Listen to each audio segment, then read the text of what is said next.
I'd been studying ocean anomalies for 12 years, but nothing in my research had prepared me for the deep blue hole. The reports crossed my desk 3 weeks ago, a massive circular void in the Pacific, roughly 200 miles southwest of the Mariana Trench. According to the preliminary data, it was a perfect circle about half a mile across, and every attempt to measure its depth had failed. The sonar readings just stopped at a certain point, like the sound waves were hitting nothing at all. When the Research Foundation offered me a spot on the expedition, I jumped at the chance. This was exactly the kind of mystery that had drawn me to oceanography in the first place. Strange formations, unexplained phenomena. That's where real discoveries happened. The research vessel, Deep Current, was bigger than I'd expected. About 200 feet long with enough equipment to run a small university's marine biology department. I arrived at the dock in San Diego on a Tuesday morning, carrying my duffel bag and laptop case. The crew was already loading supplies, and I could hear the diesel engines warming up. "You must be Dr. Chen," someone called out as I walked up the gangway. I turned to see a woman in her early 40s approaching, wearing navy blue expedition gear and work boots. She had graying brown hair pulled back tight and the kind of weathered face that came from years of deep-sea work. "I'm Dr. Rebecca Henslow, mission leader and your pilot for this little adventure." I shook her hand, noticing the firm grip. "Good to meet you. I've read your work on deep-sea pressure systems. Impressive stuff." "Thanks. Hope you're ready for something completely different this time." She gestured toward the stern, where a submersible sat secured to the deck. "That's our ride down. Benthic Explorer. She's rated for depths up to 20,000 feet, though we might be testing those limits." The submersible looked like a white metal sphere with viewing ports, attached to a framework of thrusters and equipment pods. I'd been in similar vessels before, but this one seemed more heavily reinforced than usual. "How deep are we expecting to go?" I asked. "That's the million-dollar question," Rebecca said. "Previous expeditions couldn't find the bottom. Sonar just stops working at a certain depth. We're going to try a different approach, direct observation." A younger man jogged over, carrying a tablet and looking slightly out of breath. He had reddish-brown hair and pale skin, with the kind of nervous energy that suggested too much caffeine. "Dr. Chen, I'm James Callahan, equipment specialist. I'll be running the scientific instruments during the dive." "What kind of readings have you been getting from the surface?" I asked. James pulled up some data on his tablet, his fingers moving quickly across the screen. "That's what's so weird about this thing. Normal ocean currents just stop at the edge of the hole. Water temperature drops about 15 degrees in a perfect circle. And the marine life, there isn't any. Fish won't go near it, whales change course to avoid it. Even plankton levels drop to zero, right at the boundary." I studied the charts he showed me. The data didn't make sense from an oceanographic perspective. Ocean currents didn't just stop, they were driven by temperature differences, salinity, and the Earth's rotation. For them to halt at a specific boundary suggested something was actively interfering with normal water movement. "What about geological surveys?" I asked. "Any seismic activity in the area?" "Nothing," James said. "The ocean floor around the hole is completely normal. Typical abyssal plain sediment, normal mineral composition. But right at the edge, everything changes. It's like someone drew a line and said, 'Physics stops here.'" Rebecca led us toward the bridge where the captain was reviewing navigation charts. The crew moved around us with practiced efficiency, securing equipment and running final checks. I noticed something odd. The sailors kept their voices low when they talked about the hole, and more than once I caught them glancing nervously toward the horizon. "Captain Morrison," Rebecca called out. "This is Dr. Chen, our oceanographer." The captain was a weathered man in his 50s with gray hair and deep-set eyes. He nodded at me but didn't smile. "Doctor, hope you know what you're getting into down there." "Just another deep-sea dive," I said. "I've been to the bottom of the Puerto Rico Trench. How different can this be?" Morrison and Rebecca exchanged a look. "The Puerto Rico Trench is just deep water," Morrison said. "This thing, my crew's been talking to other sailors who've been near it. They say it feels wrong, like the ocean itself is afraid of it." I almost laughed, but something in his expression stopped me. Morrison had probably spent 30 years at sea. Sailors that experienced didn't spook easily. "What do you mean feels wrong?" I asked. "Hard to explain," Morrison said. "Water doesn't move right near it. Compass needles start spinning, electronics act up, and the sound." He shook his head. "There's no sound at all.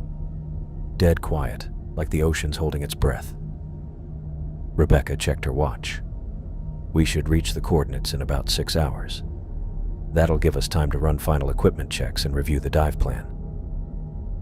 I spent the next few hours going over the mission parameters with James.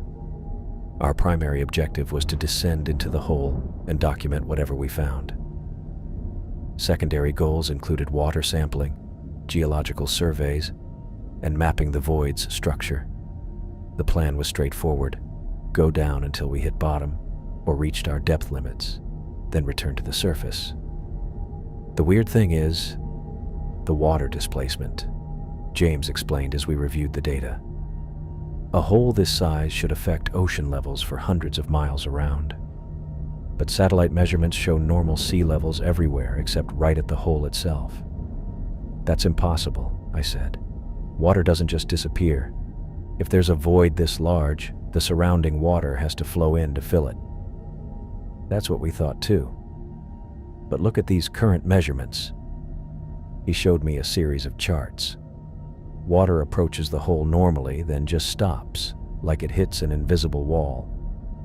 I studied the data, trying to find some explanation that fit known physics. Ocean water was constantly in motion, driven by temperature, salinity, and gravitational forces. For it to simply stop moving violated everything I understood about fluid dynamics.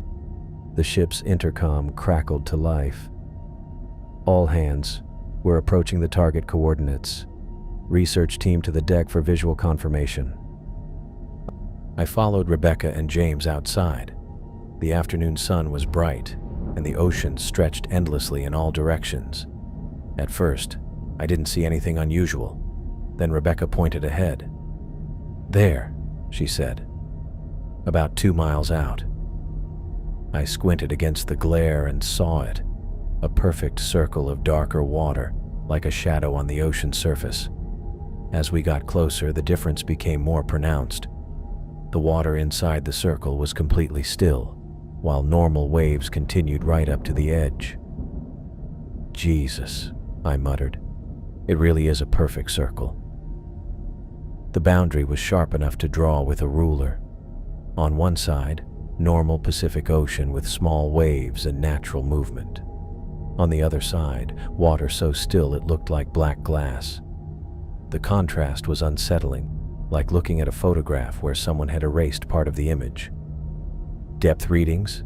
Rebecca called out. James checked his instruments.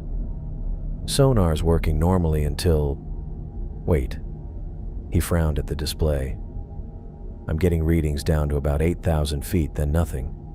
It's like the sound waves just disappear." I walked to the rail and stared down at the dark water. The hole was enormous, easily 1/2 mile across, just like the reports had said. But seeing it in person was different.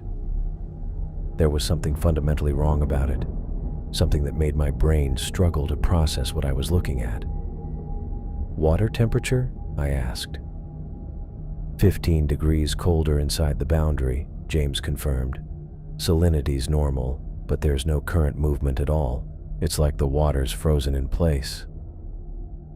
Rebecca joined me at the rail. "Still think it's just another deep-sea dive?" I didn't answer immediately.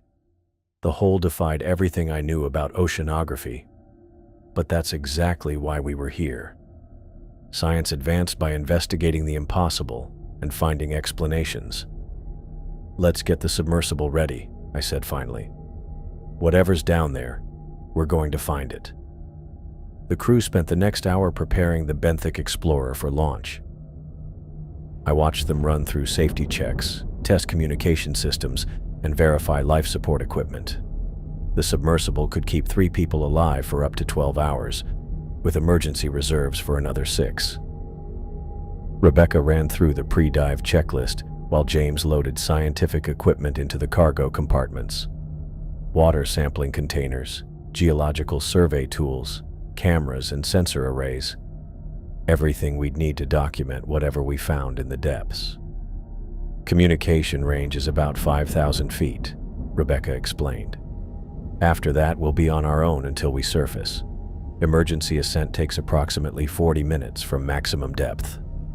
I climbed into the submersible and took my position at the observation station. The interior was cramped but functional, with 3 seats arranged around the central viewing port. Rebecca settled into the pilot's chair while James took the equipment station. "All systems green," James reported, checking his displays. "Life support nominal. Power at full capacity." Rebecca started the descent sequence. "Deep current. This is benthic Explorer. Beginning dive operations." "Copy that, benthic Explorer. You're clear for descent. Good hunting down there."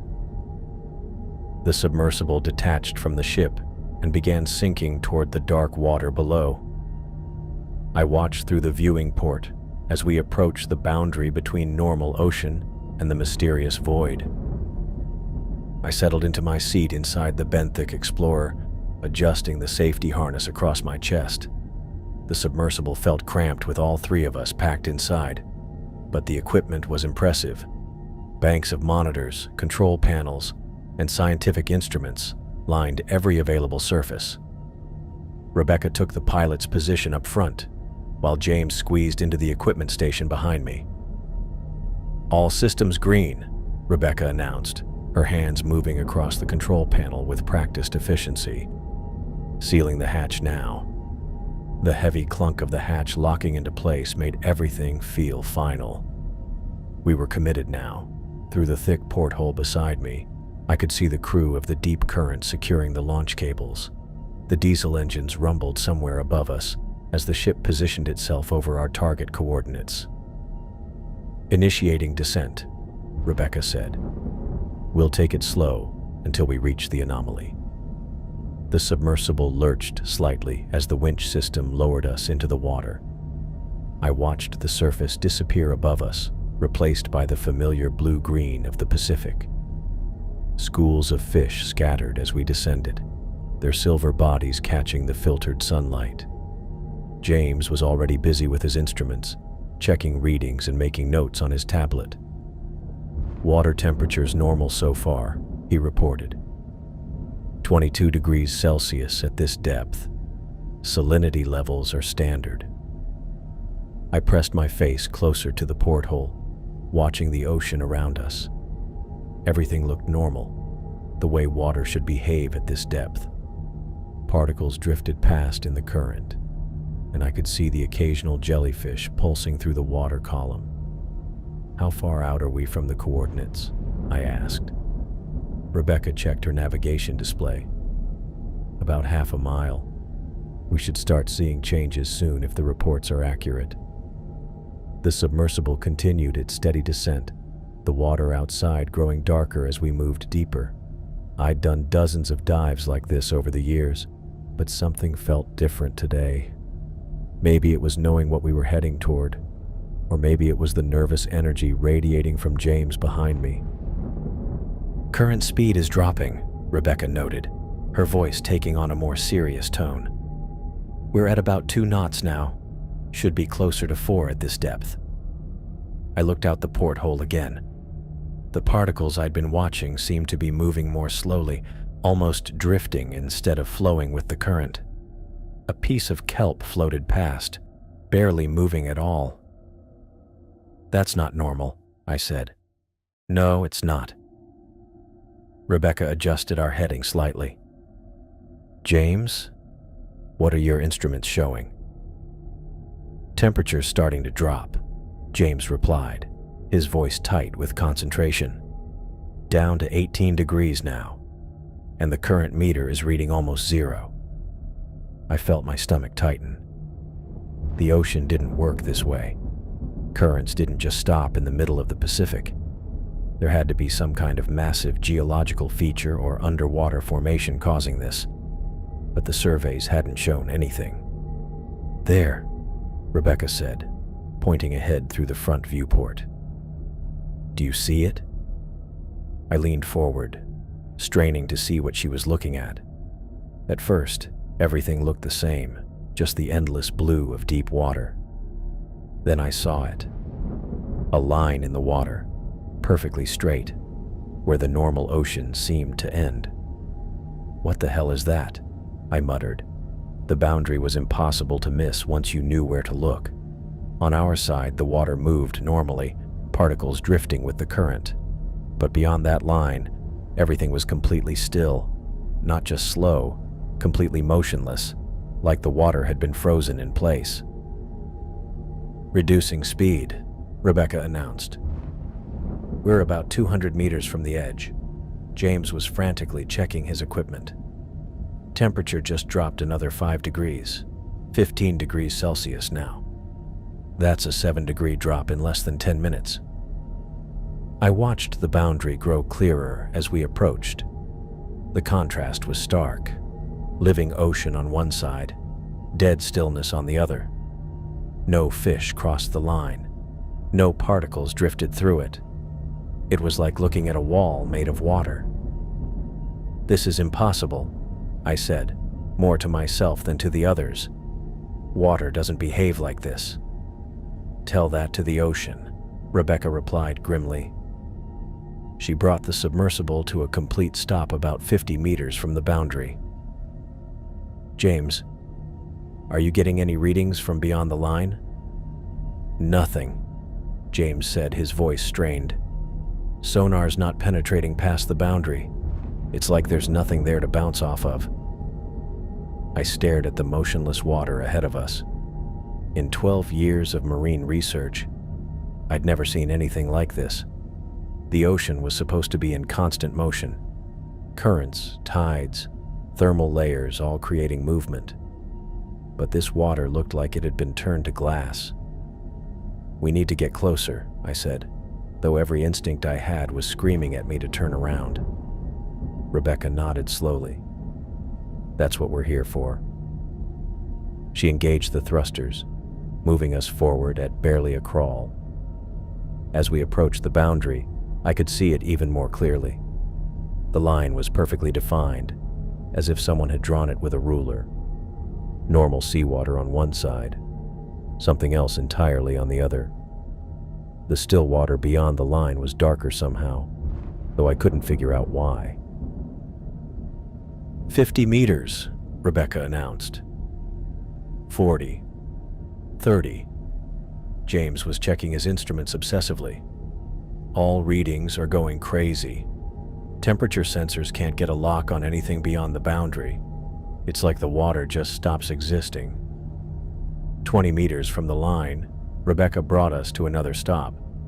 I could see individual water molecules hanging motionless just beyond the boundary, suspended like they were trapped in amber.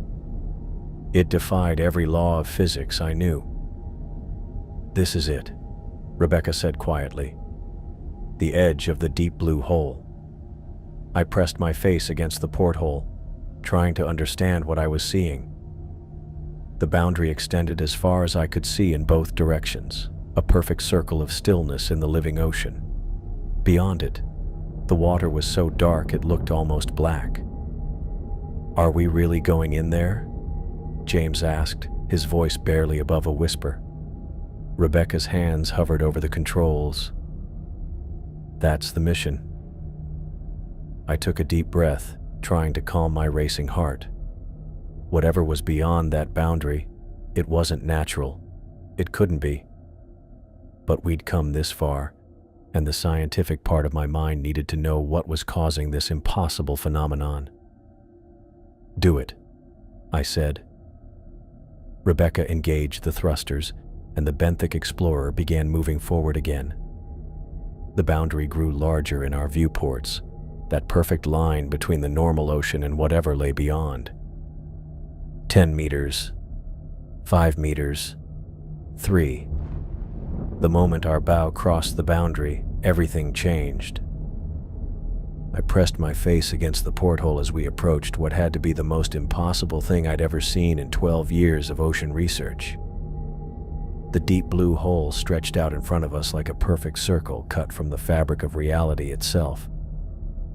The boundary was so clean and precise it looked like someone had taken a massive cookie cutter to the ocean floor and just removed a piece. "Jesus Christ," I whispered, watching the edge where normal Pacific water met absolutely nothing. Rebecca adjusted our heading slightly, bringing us closer to the rim. There it is, half a mile across, just like the report said. The contrast was mind-bending. On our left, I could see schools of fish swimming through regular blue-green water, kelp swaying in the current, particles drifting in the normal flow. But on our right, past that razor-sharp boundary, there was just empty space. Not dark water, not murky depths. Actual empty space, like looking into a cave that went on forever. James was frantically checking his instruments, his hands shaking as he adjusted dials and tapped screens. The readings are completely insane. Temperature drops to near freezing right at the edge, but there's no water to measure past the boundary. Sonar just stops working entirely. I couldn't wrap my head around what I was seeing. In all my years studying ocean anomalies, I'd never encountered anything that violated basic physics this completely. Water didn't just end. There had to be something filling that space. More water, sediment, rock, anything. But my eyes were telling me there was literally nothing there. "How is this possible?" I asked, more to myself than anyone else. Rebecca brought us to a hover about 50 feet from the edge. "That's what we're here to find out. James, start recording everything. I want continuous data from the moment we cross that threshold." James nodded, his face pale as he activated the recording equipment. "All systems are logging, but I have to tell you, half our instruments are already giving error messages just being this close." I studied the boundary more carefully, trying to understand what I was looking at. The edge was perfectly vertical, like someone had sliced through the ocean with a knife. I could see where the water ended and the void began, and it made my stomach turn. This wasn't how the world was supposed to work. "We're really going in there?" James asked, his voice cracking slightly. Rebecca checked her controls one more time. "That's the mission. Everyone ready?" I wanted to say no. Every instinct I had was screaming that we shouldn't go anywhere near that thing. But I'd come here to study ocean anomalies, and this was the biggest anomaly anyone had ever discovered. I nodded. "Do it." Rebecca engaged the thrusters, and we moved forward toward the boundary. I watched through the porthole as normal ocean water flowed past us, and then suddenly we crossed the line. The water around our submersible vanished. 1 second we were moving through the Pacific Ocean, and the next second we were falling through empty air. The sensation was immediate and terrifying, like the moment when an elevator cable snaps and you feel your stomach drop. But this kept going.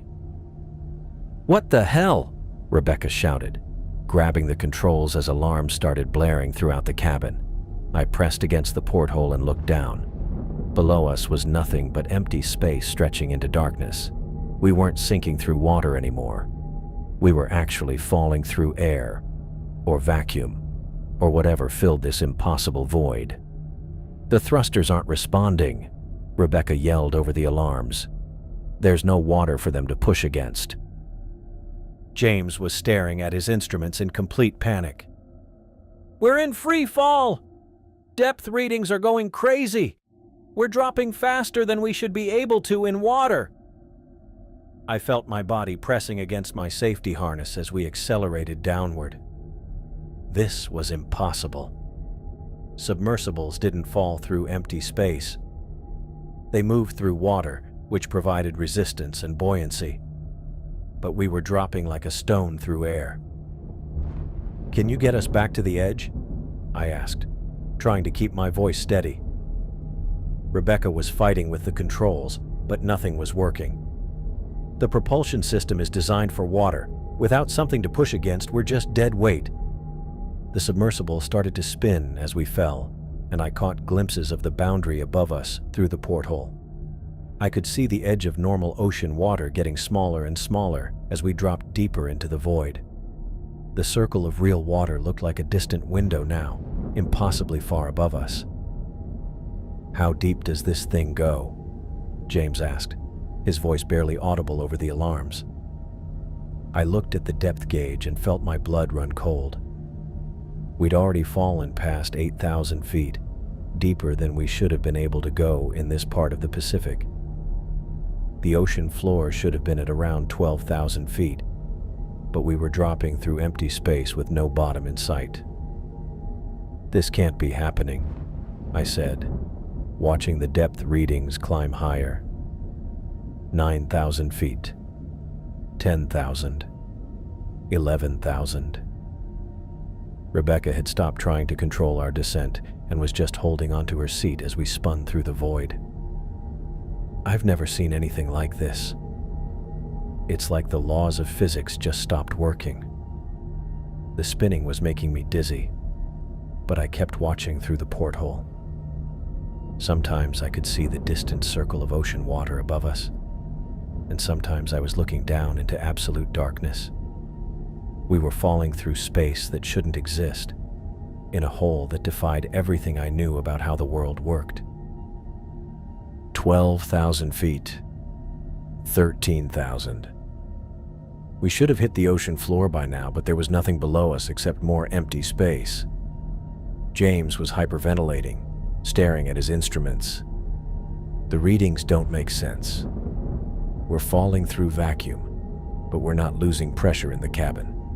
How is that possible?" I didn't have an answer. Nothing about this made sense.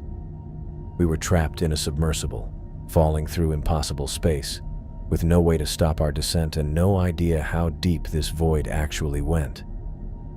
I felt my stomach drop as the submersible started spinning faster, tumbling through the empty space like a coin flipped into a well. The sensation was completely wrong. We should have been moving through water, feeling the resistance and pressure. But instead, we were just falling through nothing.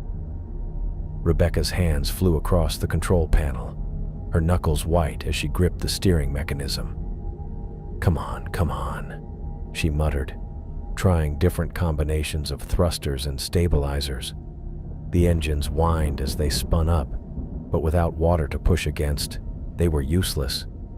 "The controls aren't responding," she said, her voice tight with frustration. "It's like we're in free fall." That's exactly what we were doing. I pressed my face against the porthole again, watching the boundary of normal ocean water getting smaller above us. We were dropping fast, faster than any submersible should be able to move, even with full power. James was hunched over his instrument panel, frantically checking readings. "This can't be right," he said, tapping the depth gauge with his finger. "We're at 12,000 feet now, 15,000, 20,000. I felt my chest tighten. "That's impossible. The ocean floor should be at 30,000 feet, James interrupted, his voice cracking. 40,000. The numbers just keep climbing. Rebecca tried the emergency ballast release, the one that should have sent us shooting back to the surface. Nothing happened. We kept falling, spinning slowly as we dropped through the void. "How deep does this thing go?" I asked, though I wasn't sure I wanted to know the answer. "I don't know," Rebecca said. She'd stopped fighting the controls and was just staring out the front viewport. I've never seen anything like this. The spinning made me dizzy, so I closed my eyes for a moment. When I opened them, we were still falling. The depth gauge now read 60,000 feet, deeper than any part of the ocean on Earth. That's when the radio crackled to life. At first, it was just static, the kind of interference you'd expect from electronic equipment under stress. But then I heard something else underneath the white noise. A voice. It was faint, barely audible over the static, but definitely human. Or at least, it sounded human. The voice was speaking in a language I'd never heard before, with strange consonants and vowel sounds that seemed to flow together in an unnatural rhythm. "Are you getting this?" I asked Rebecca. She nodded, reaching over to adjust the radio's frequency. The voice became clearer, though the language remained completely foreign. It was chanting something, the same phrases repeated over and over in a steady, hypnotic pattern. James looked up from his instruments. "Where's it coming from?" "I don't know," Rebecca said, checking the radio's display. "It's not on any standard frequency. The signal strength is, well, it doesn't make sense. It's like the transmission is coming from right next to us." The chanting continued, growing slightly louder as we fell deeper. There was something unsettling about the rhythm. It reminded me of a heartbeat, or maybe breathing. The voice rose and fell in waves, sometimes urgent, sometimes almost whisper quiet. "Can you understand any of it?" I asked. Rebecca shook her head. "It's not any language I recognize. Could be some kind of code, maybe?" James was fiddling with the radio controls, trying to isolate the signal. "I'm not picking up any other transmissions, just this one voice." The submersible gave a sudden lurch, and for a moment I thought we'd hit something. But when I looked out the porthole, there was still nothing but empty space around us. We were still falling, still spinning. But something had changed. The chanting was getting louder now, more insistent. The voice seemed to be speaking directly to us, though I couldn't understand a word of it. There was an urgency to the tone that made my skin crawl. 80,000 feet, James reported, his voice barely above a whisper. 90,000. I tried to wrap my head around those numbers. We were falling through a space that shouldn't exist, listening to a voice that couldn't be there, in a situation that violated every law of physics I'd ever learned. The chanting reached a crescendo, the unknown words flowing together in a rapid stream. Then, just as suddenly as it had started, it stopped. The radio went silent, except for the soft hiss of static. We kept falling through the impossible void. The only sound now, the hum of our life support systems and the occasional beep from James's instruments. The depth gauge continued climbing. 100,000 feet, 120,000, numbers that meant nothing in a place where the ocean floor should have been reached long ago. I stared out into the darkness below us, wondering what we were falling toward and whether we'd ever find out. I pressed my face harder against the porthole, trying to make sense of what I was seeing in the darkness below us. At first, I thought it might be the bottom of the void, some kind of massive rock formation or underwater mountain that had somehow ended up in this impossible space. But as we fell closer, spinning through the emptiness, I realized the shape was moving. "Jesus Christ," I whispered, my breath fogging the glass. "There's something down there." The thing was huge, bigger than anything I'd ever seen in 12 years of marine research, bigger than a blue whale, bigger than the research vessel we'd left on the surface. Hell, it was bigger than a city block. The shape shifted and undulated in ways that made my eyes water, like my brain couldn't quite process what it was looking at. "What?" Rebecca called out, still fighting with the controls even though we all knew they weren't working. "Look down," I said, pointing through the porthole. "There's something massive down there." James twisted around from his instrument panel, craning his neck to see past me. When he spotted it, his face went white as a sheet. "That's not possible," he said, his voice barely above a whisper. "Nothing that big could exist down here. Nothing that big could exist anywhere." But it was there, and it was moving, not drifting like something dead, moving with purpose, with awareness. Parts of it seemed to pulse and flow like liquid, while other sections looked solid as stone. The whole thing gave off a faint phosphorescent glow that made it visible against the absolute darkness of the void. I felt something cold crawl up my spine that had nothing to do with the temperature readings James had been calling out. This wasn't just fear. It was something deeper, more primal. Like every instinct I'd developed over millions of years of evolution was screaming at me to run, to hide, to get as far away from this thing as possible. "How big is it?" Rebecca asked, her voice tight. I tried to estimate, but the scale was all wrong. We were still falling, still getting closer, and the thing just kept getting bigger. What I'd thought was the whole creature turned out to be just a small part of it. The rest stretched out into the darkness in all directions. "I don't know," I said. "Miles, maybe. It's hard to tell." James was hyperventilating again, his breathing coming in short, sharp gasps. "This isn't real," he kept saying. "This can't be real." The chanting from the radio was getting louder, more insistent.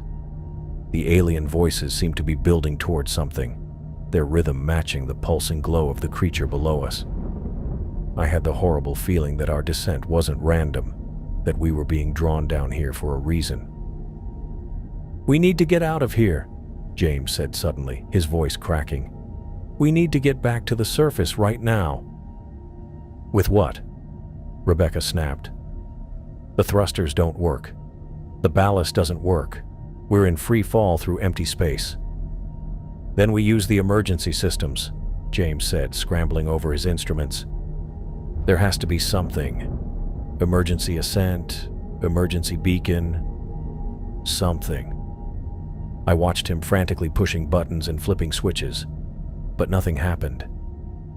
The submersible just kept falling, spinning slowly as we dropped toward the impossible thing waiting below. The creature was close enough now that I could make out details, though my mind kept rejecting what I was seeing. It had structures that might have been limbs, or tentacles, or something else entirely.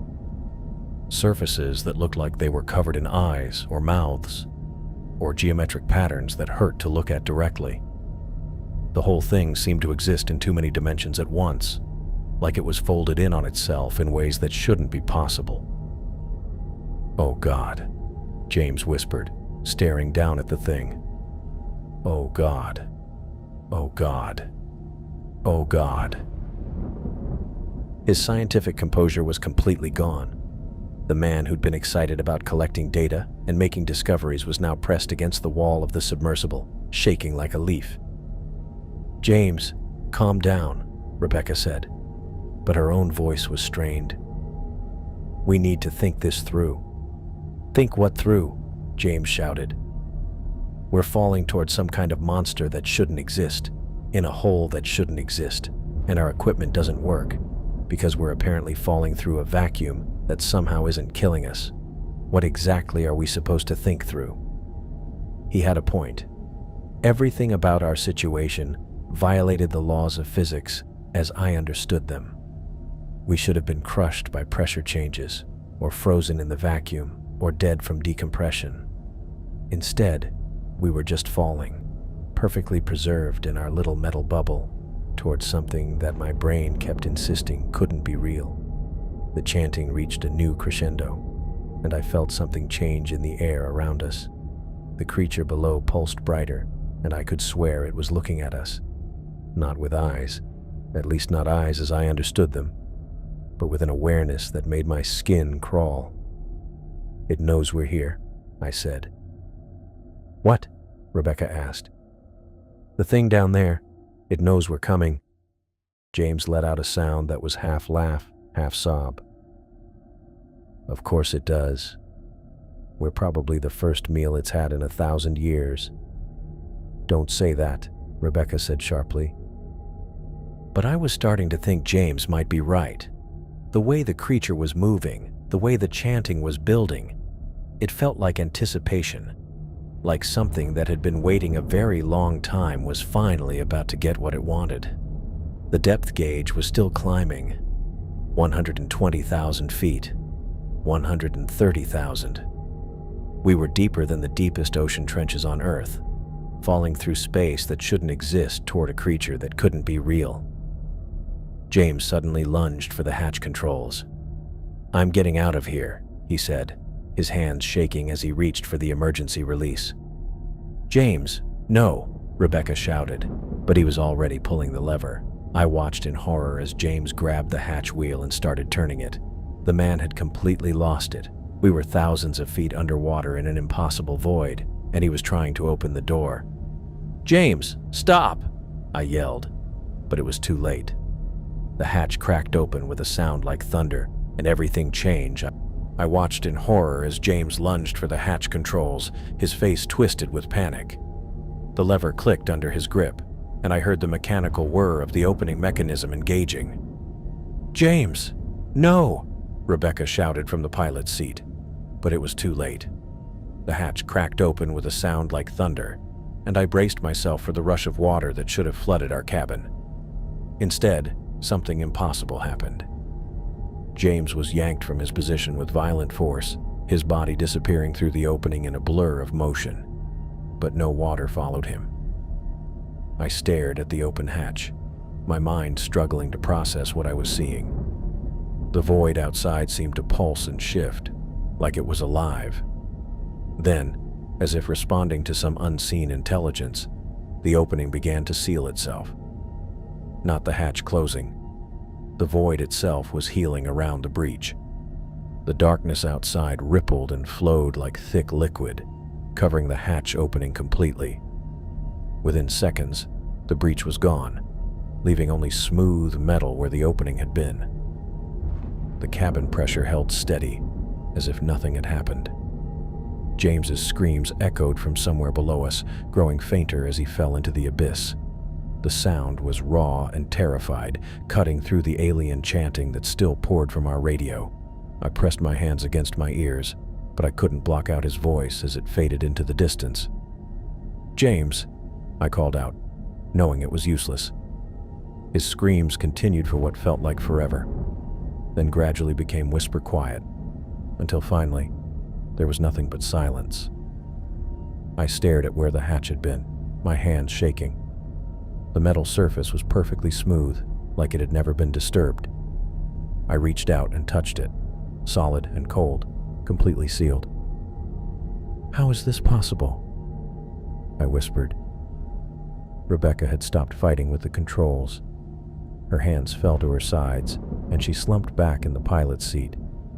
When she turned to look at me, her face was pale and hollow. "It doesn't matter anymore," she said quietly. "We're not getting out of here." The submersible continued its downward spiral, spinning slowly as we fell deeper into the void. Through the porthole, I could see the massive entity below us growing larger with each passing second. Its phosphorescent glow pulsed in rhythm with the chanting, like a heartbeat made of light. I felt completely paralyzed, unable to move or think clearly. Every instinct told me to do something, anything, but there was nothing left to try. Our thrusters were dead. Our ballast system had failed. And now James was gone, swallowed by whatever forces controlled this impossible place. The chanting from the radio reached a crescendo, filling the cabin with sounds that seemed to bypass my ears and vibrate directly in my bones. The alien voices rose and fell in patterns that hurt to listen to, like they were speaking words that human minds weren't meant to process. I watched the depth gauge climb past numbers that shouldn't exist. 150,000 feet, 200,000, still climbing. We were falling through space that couldn't be there, towards something that defied every law of physics I'd ever learned. The creature below us was becoming more defined as we approached. I could make out what looked like massive tentacles or appendages, each one easily the size of a city block. They moved with deliberate purpose, reaching upward as if welcoming our descent. Rebecca sat motionless in her chair, staring down at the approaching entity with empty eyes. She'd given up completely, and I couldn't blame her. There was nothing left to fight against, no controls that worked, no escape route that made sense. The submersible shuddered as we fell faster, the metal hull groaning under stresses it was never designed to handle. But somehow we held together, protected by the same impossible forces that had sealed the hatch and kept us alive in this airless void. The chanting reached its peak volume, so loud now that I could feel it in my chest like a physical weight. I watched Rebecca slump back in her pilot seat, her hands falling away from the controls like dead weight. The fight had gone out of her completely. She turned to look at me, and I saw something in her eyes I'd never seen before. Total defeat. "We're not getting out of this," she said quietly. Her voice was flat, matter of fact. "Neither of us." I wanted to argue with her, to tell her we'd find a way, but the words wouldn't come. My throat felt tight, and my hands were shaking against the porthole glass. Below us, that thing, whatever it was, kept growing larger. The phosphorescent glow pulsed through the water like a heartbeat, and I could make out more details now. Massive tentacles or appendages writhed in slow motion, each one thicker than a subway tunnel. The chanting from the radio had gotten so loud it seemed to vibrate through the hull itself. I could feel it in my bones, in my teeth. The alien words, if they were words, repeated in patterns that made my head hurt. Rebecca wasn't even trying to adjust the frequency anymore. She just sat there, staring down at the creature through her own viewport. "How deep are we now?" I asked, though I wasn't sure I wanted to know. Rebecca glanced at the depth gauge without much interest. 160,000 feet, give or take. That was impossible. The deepest part of any ocean on Earth was maybe 36,000 feet. We were falling through something that shouldn't exist, towards something that couldn't be real. But there it was, getting bigger every second. I pressed my face harder against the porthole, trying to make sense of what I was seeing. The creature's surface wasn't smooth. It had structures on it, geometric patterns that hurt to look at directly. They shifted and changed as I watched, like they were rearranging themselves. Or maybe my brain just couldn't process what it was actually seeing. "Marcus," Rebecca said. I turned to look at her. She was still staring down at the thing below us. "I'm sorry I brought you on this mission." "Don't," I said. "Don't talk like that." But even as I said it, I knew she was right. We were falling faster now. I could feel it in my stomach, that weightless sensation you get in an elevator that's moving too fast. The submersible's hull groaned around us, metal stress sounds that shouldn't be happening at any depth. Yet somehow we weren't being crushed. The void around us seemed to pulse with its own life. The darkness wasn't just empty space anymore. It moved, shifted, like we were falling through the inside of something alive. The chanting grew louder, and I started to hear other sounds underneath it. Whispers, maybe, or screaming. I couldn't tell which. I tried to think clearly, to use my scientific training to make sense of what was happening. But every time I focused on one detail, my mind seemed to slide away from it. The creature below us defied every law of physics I knew. It was too big, too complex, too impossible to exist. "Look at the readings," Rebecca said, pointing at her instruments with a shaky finger. I leaned over to see the displays. The temperature gauge was fluctuating wildly. 1 second it read near freezing. The next, it spiked to over 100 degrees. The pressure readings made no sense either, jumping between normal atmospheric pressure and readings that should have crushed us instantly. The sonar was just static now, white noise that added to the alien chorus, filling our cabin. The submersible shuddered, and I grabbed onto my seat. Through the porthole, I could see we were getting close enough to make out individual features on the creature's surface. What I'd thought were geometric patterns were actually openings, holes or mouths or something worse. They opened and closed in rhythm with the chanting, like the thing was breathing through them. "It knows we're here," I whispered. Rebecca nodded slowly. "It's been waiting for us." That thought hit me like ice water. Waiting for us. Not just waiting, expecting us. The radio chanting, the way the void had sealed itself after James fell through, the impossible physics that kept us alive while we plummeted toward this thing. None of it was random. We weren't just falling into some natural phenomenon. We were being delivered. The creature's glow intensified, and suddenly I could see it clearly. My mind recoiled from what I was looking at, but I couldn't look away. It wasn't just big, it was vast beyond comprehension. The tentacles I'd seen were just the smallest appendages. The main body stretched out in all directions, disappearing into the darkness. And those openings on its surface weren't mouths. They were eyes. Hundreds of them. Thousands. All turning to focus on our tiny submersible. I felt something change in the air around us. The pressure, the temperature, even the way sound traveled. Everything shifted at once. The chanting stopped abruptly, leaving us in a silence that was somehow worse than the noise had been. In that silence, I heard something else. A voice, but not through the radio. It was inside my head, speaking in a language I didn't recognize but somehow understood. "Welcome." The word echoed through my thoughts, and with it came images that made no sense. Vast cities underwater, beings that moved through dimensions like we moved through rooms, knowledge that would drive a human mind to madness just by existing. I saw the Earth from impossible angles, saw time flowing backward and forward simultaneously, saw the thin barriers between realities cracking and bleeding. I tried to scream, but no sound came out. My vision started to blur at the edges, and I felt my consciousness slipping away like water through my fingers. The last thing I saw clearly was Rebecca, still sitting in her pilot seat, her eyes wide and staring at something I couldn't see. Her mouth was moving, but I couldn't hear what she was saying. The creature's presence filled my mind completely now, pushing out everything else.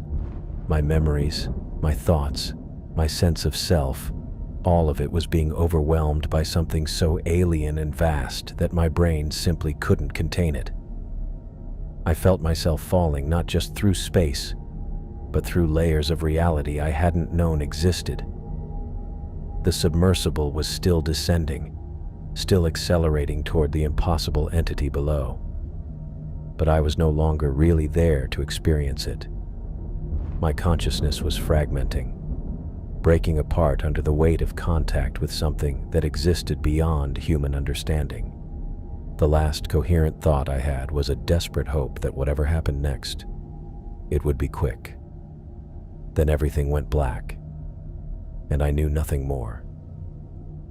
The last thing I remembered was staring at that massive creature through the porthole, watching those countless eyes focus on our submersible as we fell toward it.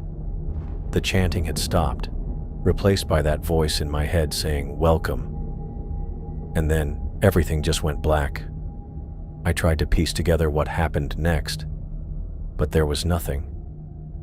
No memory of impact, no sensation of the submersible hitting the creature or the bottom of the void. No recollection of what the entity did to us or how our descent ended. It was like someone had taken an eraser to that part of my mind and wiped it completely clean.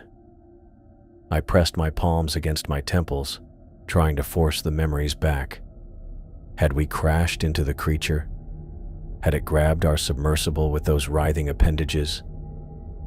The harder I concentrated, the more my head started to pound. There was just this blank space where the most important moments should have been. Rebecca had been sitting right next to me in the pilot's seat.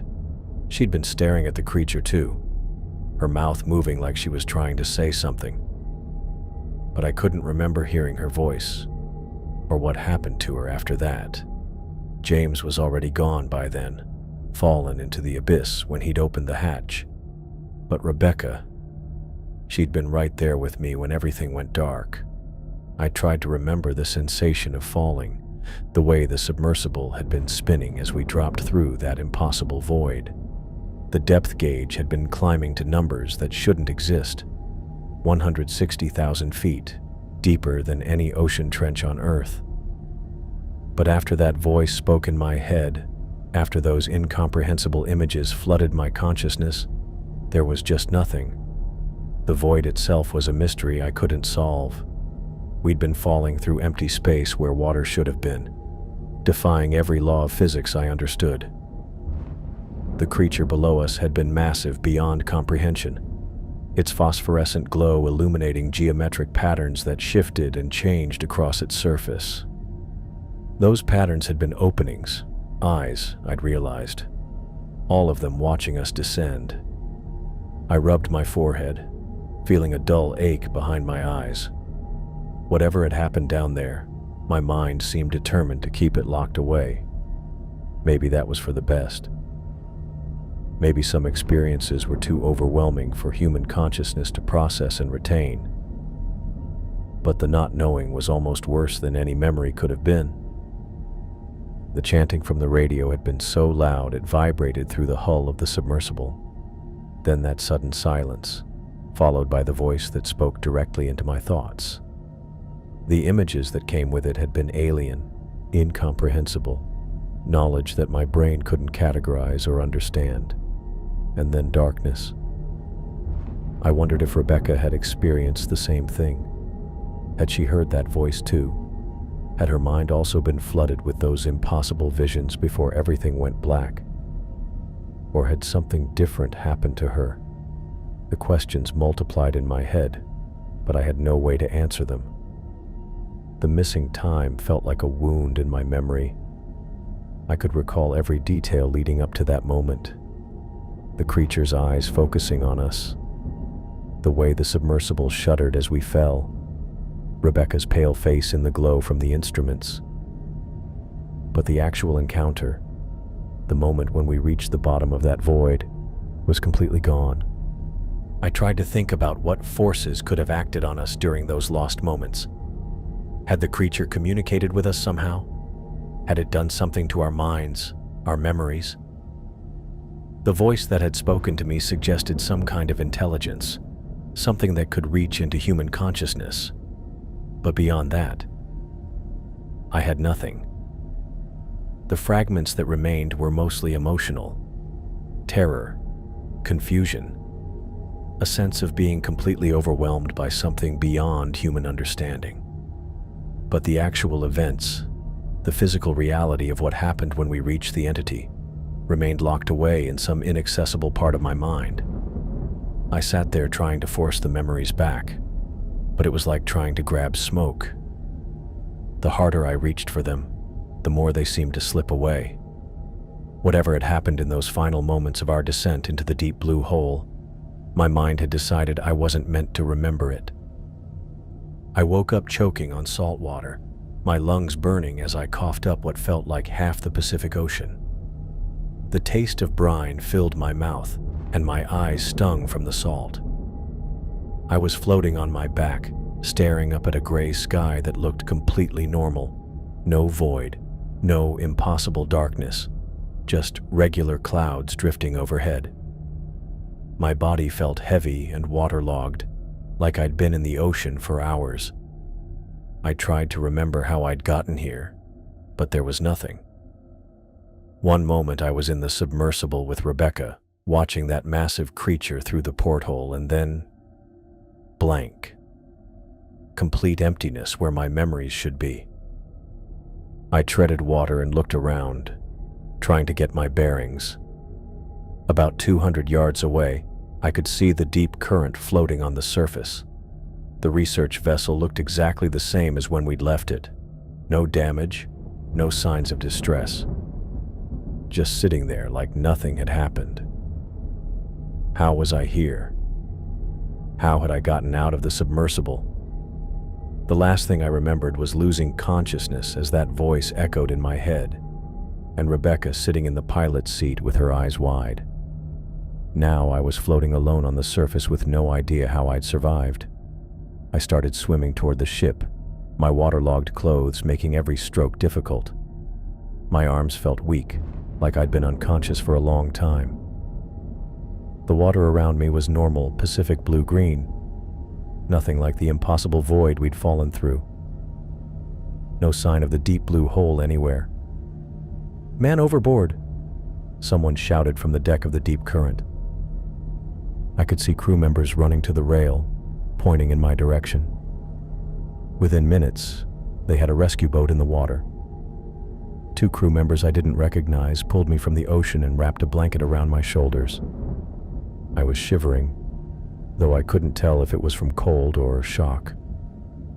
"Dr. Chen, what happened?" one of them asked as they helped me into the boat. "Where's the submersible? Where are Dr. Henslow and Dr. Callahan?" I opened my mouth to answer, but no words came out. How could I explain something I didn't understand myself?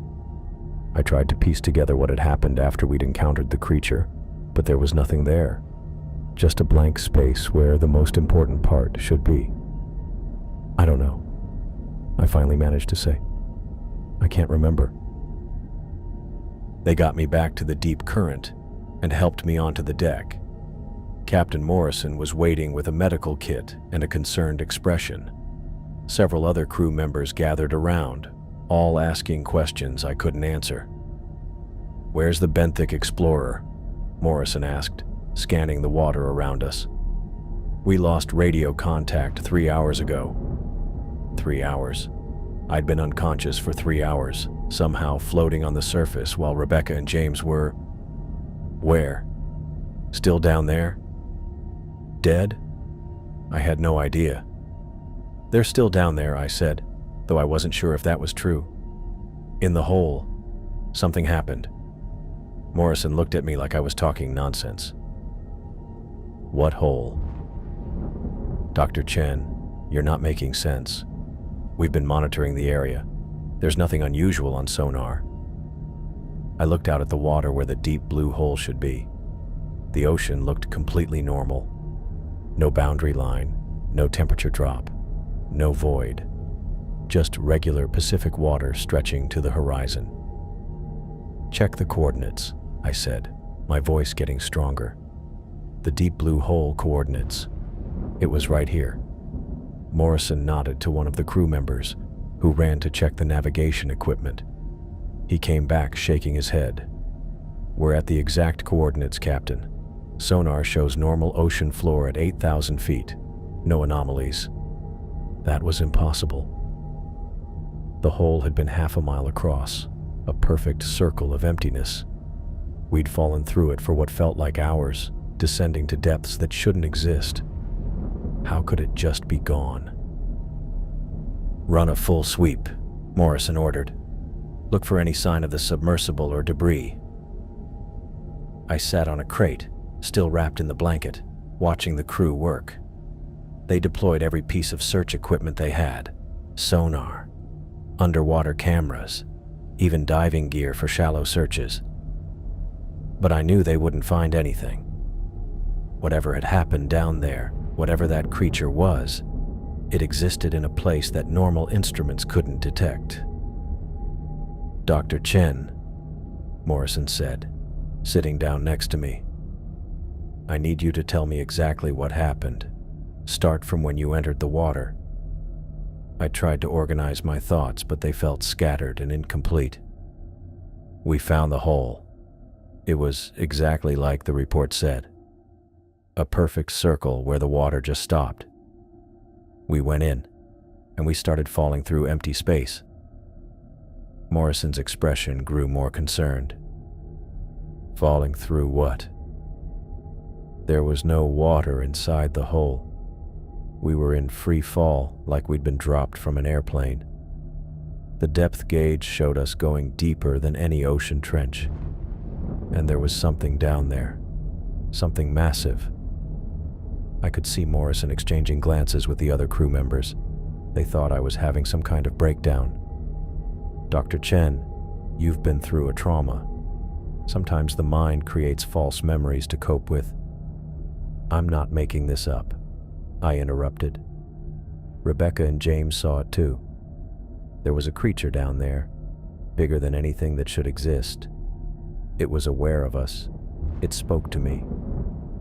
The crew continued their search while Morrison tried to get more details from me. But every time I reached for the memories of what happened after the creature spoke, there was nothing. It was like someone had taken an eraser to that part of my mind. Hours passed. The sun moved across the sky while they searched every square foot of ocean in a 5-mile radius. They found nothing. No debris, no oil slick, no sign that the benthic explorer had ever existed. How is this possible? I asked Morrison as we watched the sun start to set. A submersible doesn't just vanish. Equipment failures happen, he said, though he didn't sound convinced. Maybe they had a catastrophic hull breach. The ocean is deep here. If they sank fast enough, we might never find them. But I knew that wasn't what had happened. The submersible hadn't sunk in any normal sense. It had fallen through impossible space into the domain of something that shouldn't exist.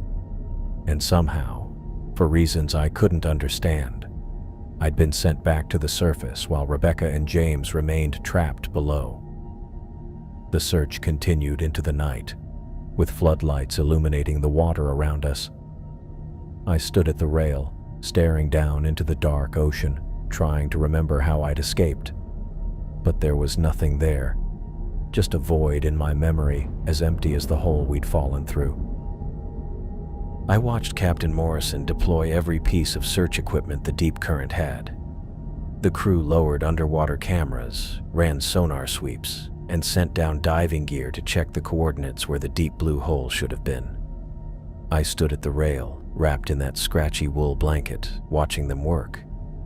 The sonar readings came back normal, 8,000 feet to the ocean floor, just like any other patch of Pacific water. No void.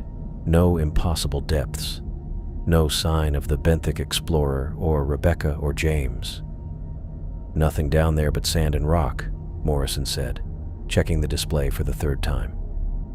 Water temperature's normal. Currents are flowing like they should. Whatever you think you saw. I know what I saw. My voice came out hoarse. There was a hole. A perfect circle, half a mile across. We fell through it for hours. Morrison exchanged glances with his first mate, the kind of look people give when they think someone's lost their mind. Dr. Chen, you've been through trauma. Sometimes the brain tries to make sense of things by creating false memories. I wanted to grab him by the shoulders and shake him. The hole had been right here. We'd descended into that impossible void, seen that massive entity with its phosphorescent patterns and countless eyes, but standing on the deck of the Deep Current, staring at normal ocean water, even I started to doubt what I remembered. The search continued for 3 days. Morrison had the crew check a 5-mile radius around the coordinates, thinking maybe we'd drifted off course. They found nothing. No debris, no oil slick, no emergency beacon signals. The benthic explorer had simply vanished, along with Rebecca and James.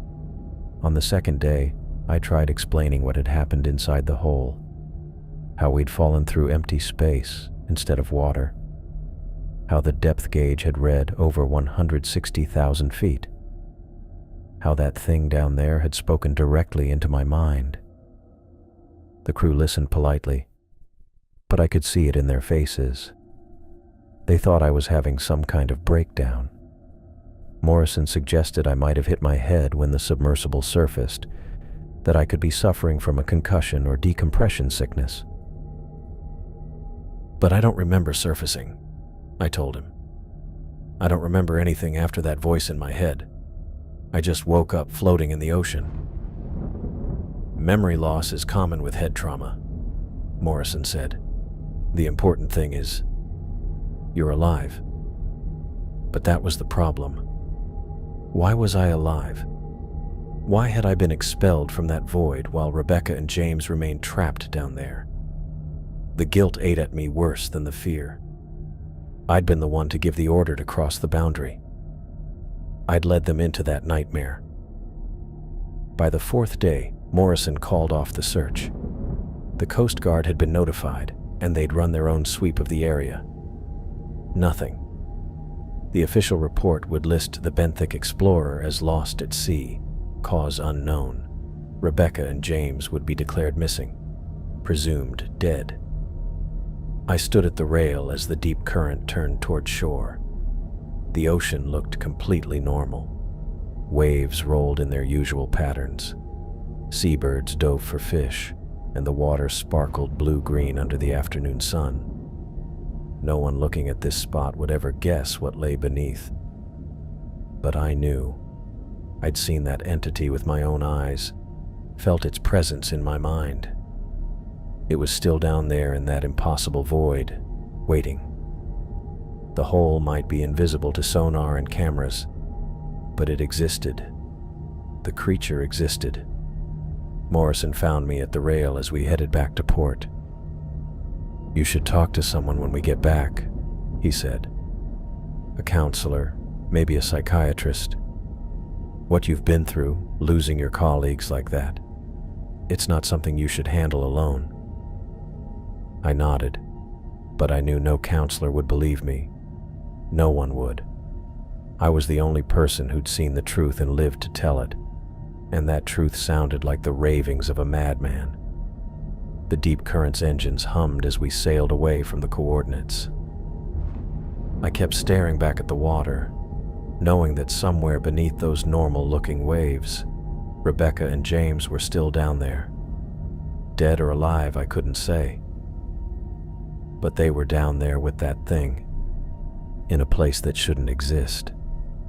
I pulled the blanket tighter around my shoulders and watched the spot where the deep blue hole had been until it disappeared over the horizon. The knowledge of what I'd seen would stay with me forever. That entity was real, and it was waiting in the depths, patient and ancient and hungry. No matter how normal the ocean looked from the surface, I would never forget what lurked beneath. The Deep Current's engines rumbled beneath my feet as we pulled into San Diego Harbor. I'd been standing at the rail for the past hour, watching the coastline grow larger, dreading what waited for me on shore. The wool blanket was still wrapped around my shoulders. I hadn't taken it off since they pulled me from the water 4 days ago. Captain Morrison walked up beside me, clipboard in hand. "You ready for this, Doc?" I wasn't ready for anything. The Coast Guard had radioed ahead. There'd be officials waiting, families wanting answers, reporters probably. All of them expecting me to explain what happened to Rebecca and James. "They're gonna ask the same questions," Morrison said quietly. "Just stick to what you told me." What I told him was the truth, but I knew how it sounded. A hole in the ocean that defied physics, a creature the size of a city block. My colleagues falling into a void that shouldn't exist. Morrison had been kind about it, suggesting trauma and decompression sickness, but I could see the doubt in his eyes. The dock was already crowded when we tied up. I could see the official vehicles, Coast Guard, Navy, and what looked like federal agents in dark suits. Behind them stood 2 people I recognized from the research photos, Rebecca's sister and James's father. My stomach dropped. A Coast Guard commander was the first to board. He introduced himself as Commander Walsh and asked me to come with him for debriefing. I followed him down the gangplank, still wrapped in that damn blanket, feeling like I was walking to my execution. The questioning started immediately in a small office at the harbor. 3 officials sat across from me. Walsh, a Navy investigator named Carter, and a woman from the National Science Foundation who didn't give her name. They had recording equipment and thick folders. "Dr. Chen, can you walk us through the events of the dive?" Walsh asked. I told them everything. The boundary where the ocean stopped, the fall through empty space, the creature with its geometric patterns and impossible size, the voice in my head, waking up, floating alone on the surface. They exchanged glances throughout my account. Carter took notes, but kept shaking his head slightly. The NSF woman asked me to repeat certain parts, her tone growing more skeptical each time. "Dr. Chen," she finally said, "you're describing physical impossibilities. Water doesn't just stop flowing. Objects don't fall through ocean voids. The depth readings you mentioned would put you below the Earth's crust." "I know how it sounds," I said, "but that's what happened." Walsh leaned forward. "The sonar readings from your vessel show normal ocean floor at those coordinates. 8,000 feet deep, standard Pacific Basin geology. No anomalies whatsoever." "Then explain how I ended up in the water," I said. "Explain what happened to the benthic explorer and my colleagues." "Equipment failure," Carter suggested. "Rapid ascent, explosive decompression. You could have been thrown clear during the accident. The trauma would explain the hallucinations." They weren't hallucinations. The questioning went on for 3 hours. They asked the same things over and over, trying to find inconsistencies in my story. When I stuck to the truth, they started suggesting I seek psychiatric evaluation. By the end, I could tell they'd already decided what really happened. A tragic accident caused by equipment failure, with the sole survivor suffering from severe psychological trauma. Outside the office, Rebecca's sister was waiting. Sarah Henslow looked exactly like Rebecca but younger, with the same sharp green eyes. Those eyes were red from crying. "Dr. Chen?" she said, standing up from a plastic chair. "I'm Sarah, Rebecca's sister." I wanted to disappear. I'm so sorry about Rebecca. What really happened out there?" Her voice was steady, but I could hear the pain underneath.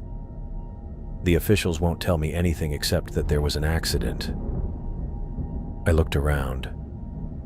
The officials were still in the office, probably discussing my mental state. "Can we walk outside?" We went out to the parking lot. Sarah lit a cigarette with shaking hands. "Rebecca called me the night before the dive. She was excited about this discovery, said it could change everything we know about oceanography.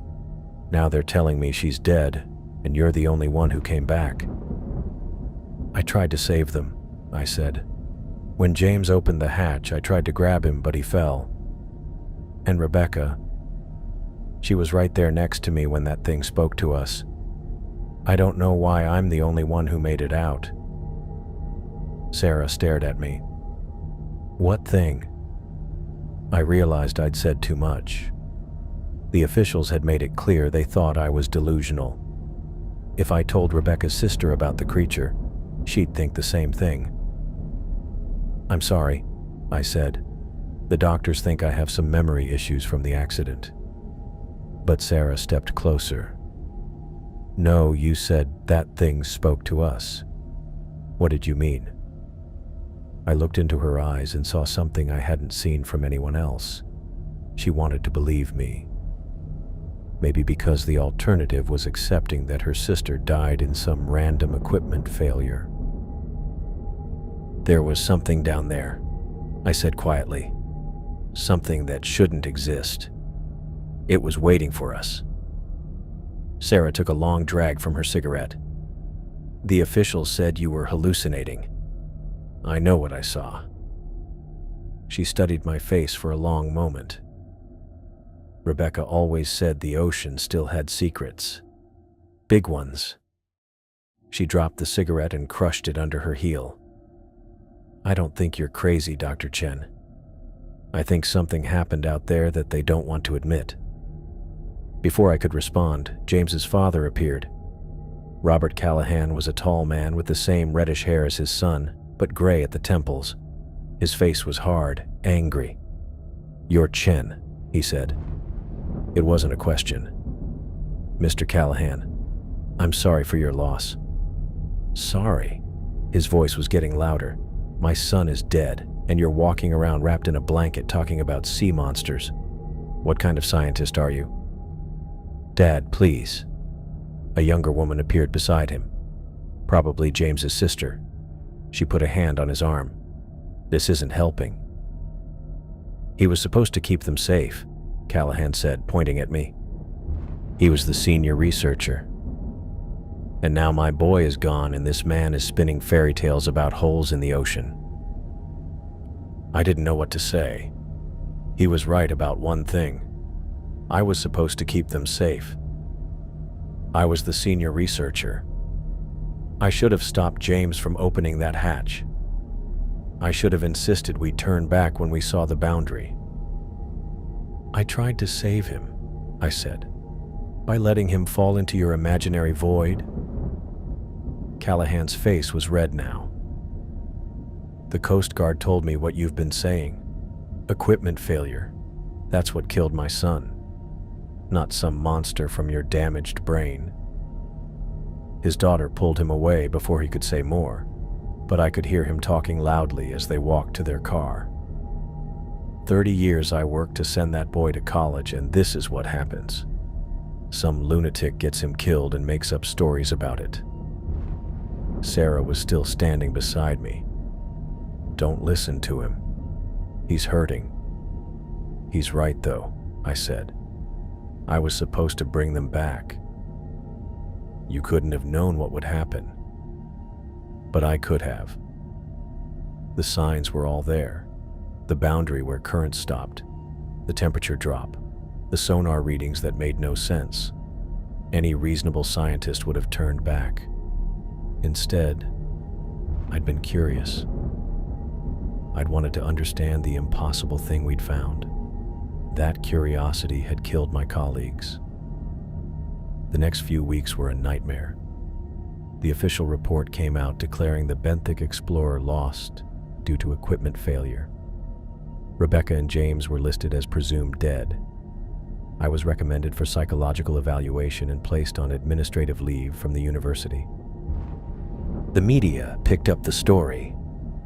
"Sole survivor of deep-sea tragedy claims monster attack." The headlines made me sound like a lunatic. My colleagues started avoiding me. Students whispered when I walked past. The university suggested I take an extended sabbatical. Dr. Patricia Vance, the department head, called me into her office on a Thursday morning. She was a small woman with gray hair and kind eyes, but she looked uncomfortable as I sat down across from her desk. "Marcus, I've known you for 8 years," she said. "You're one of our best researchers. But this situation..." "I know how it looks," I said. "The families are asking questions. The media won't leave us alone.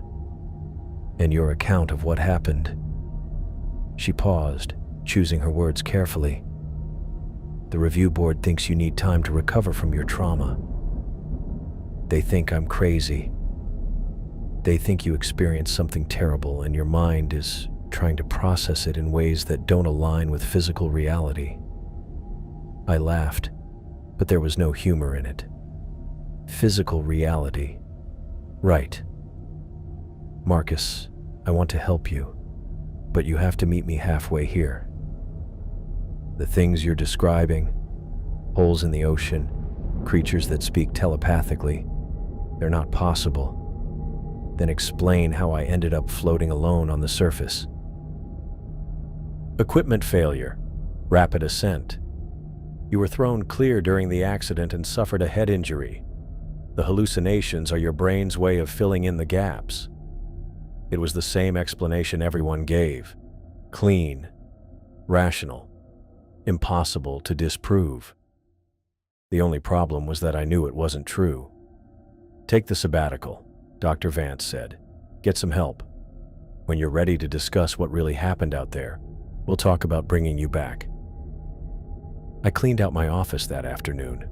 12 years of research, awards, published papers, all of it meaningless now.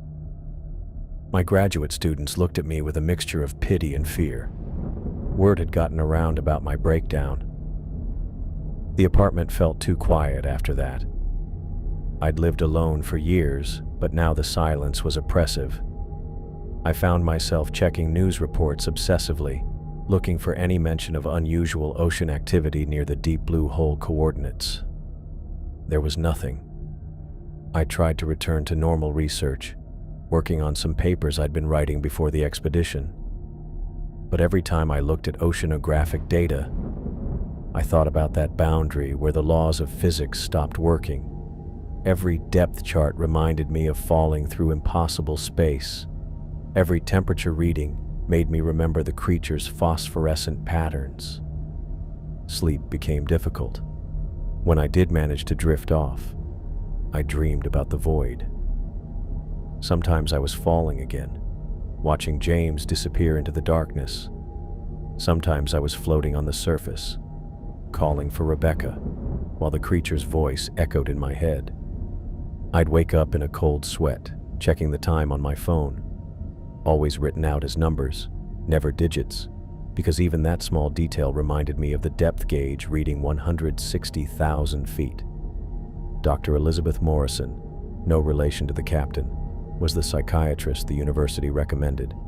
She had a calm voice and an office filled with plants, designed to be soothing. I sat in her leather chair twice a week and told her about the nightmares. Survivor's guilt is common in situations like this, she said during our 4th session.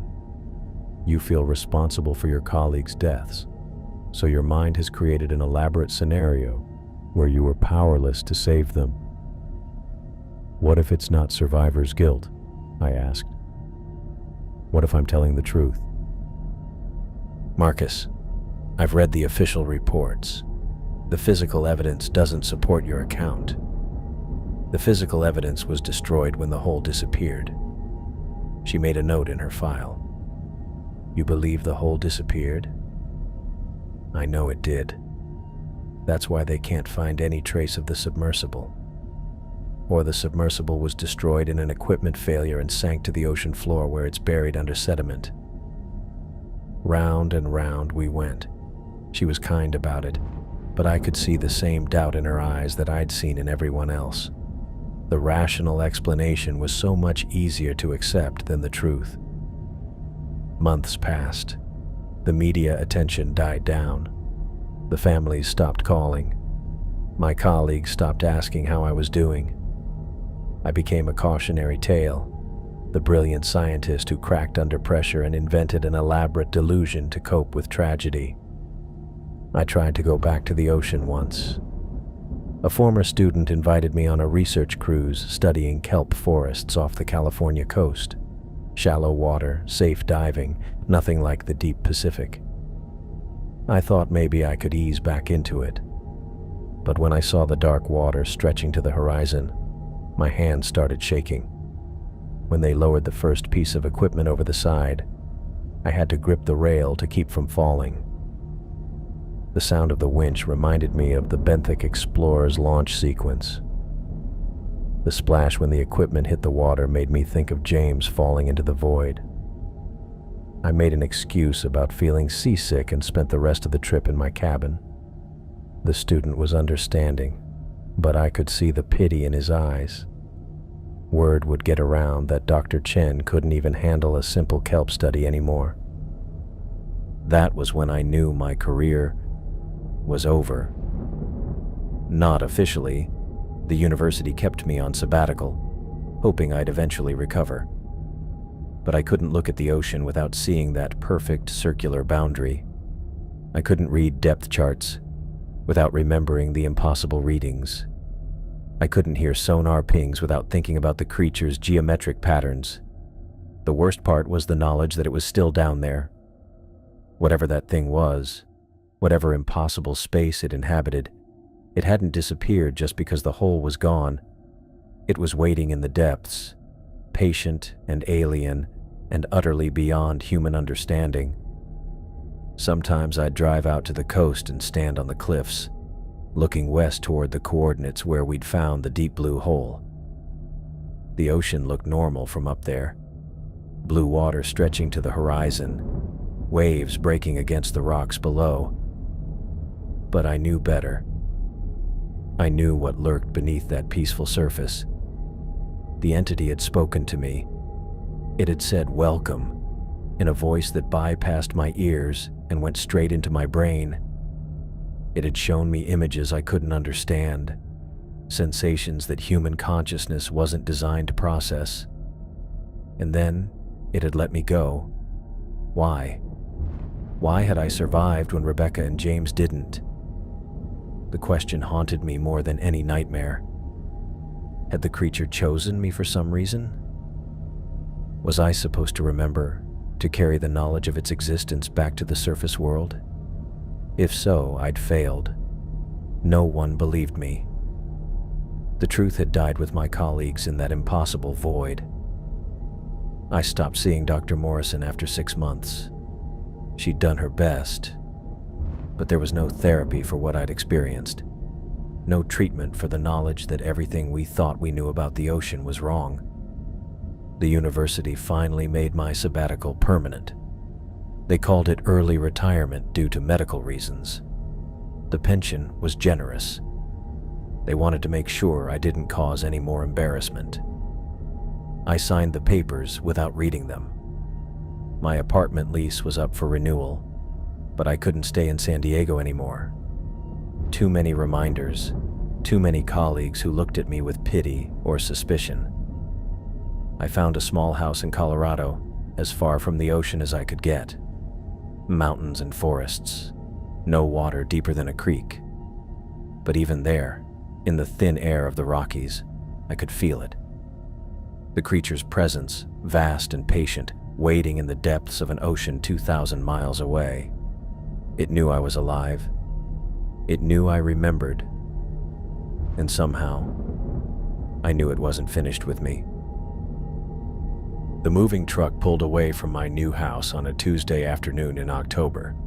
I stood in the empty living room, surrounded by boxes, trying to convince myself that distance would help, that maybe if I stayed away from the ocean long enough, the memories would fade.